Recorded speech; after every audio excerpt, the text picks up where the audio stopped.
Today we're going to be talking about solving quadratic equations using appropriate methods. There's a number of ways to do it. You can complete the square. The easiest way is using the quadratic formula.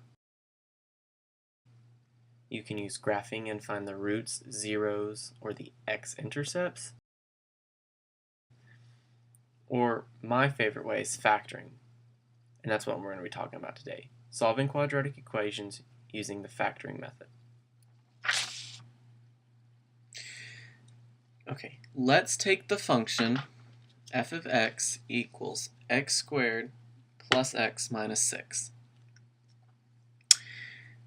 Factoring isn't really that hard. There's just a few things you need to take into account. You have to look at it like this. Your common goal in factoring is to be able to do the opposite of factoring and foiling it and getting it back to the original function. So when we FOIL things, we have two sets of parentheses like this that we FOIL together and we can get an answer. So that's our goal, is to get something that looks like that when we factor. So you have to have an equal sign. So we just set it equal to 0. That doesn't change any of the math rules, and it doesn't hurt the problem. So now we have x squared plus x minus 6 equaling 0. So we need to factor it.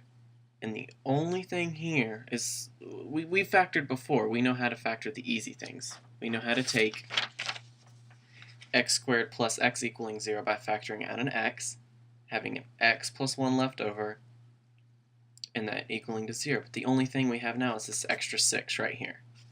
So that's what we have to deal with, is that 6. So you have to think about this. What multiples of 6, when added together, will give you the coefficient of this x value right here, which is 1. So what are the multiples of 6? We know the multiples of 6 are 1 and 6, or negative 1 and 6, 2 and 3, or negative 2 and 3.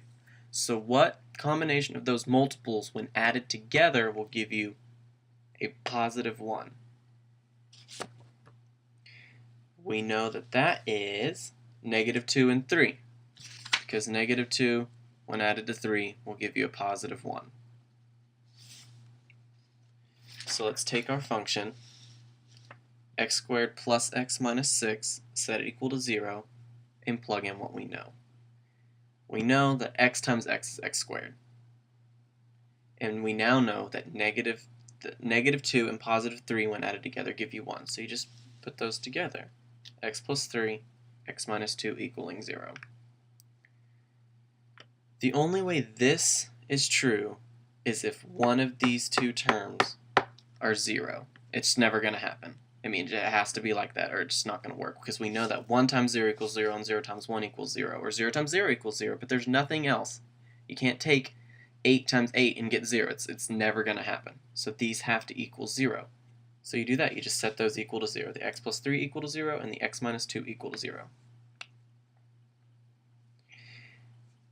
And then you just do what you know. You know that x plus 3 when equals 0, you can just move the 3 over and get x minus 3 and add the 2 over and get x equals 2. And then those are the answers. And if you really want to make sure that these original x plus 3 and x minus 2 are the answers, you could have FOILed it out up here. You could have taken the x plus 3 and the x minus 2 and FOILed it out and got an x squared minus 2x plus 3x minus 6, added like terms, and get x squared plus x minus 6, which was our original function. And that's it. That's how you solve f of x equals x squared plus x minus 6 to find its x values, roots, or zeros.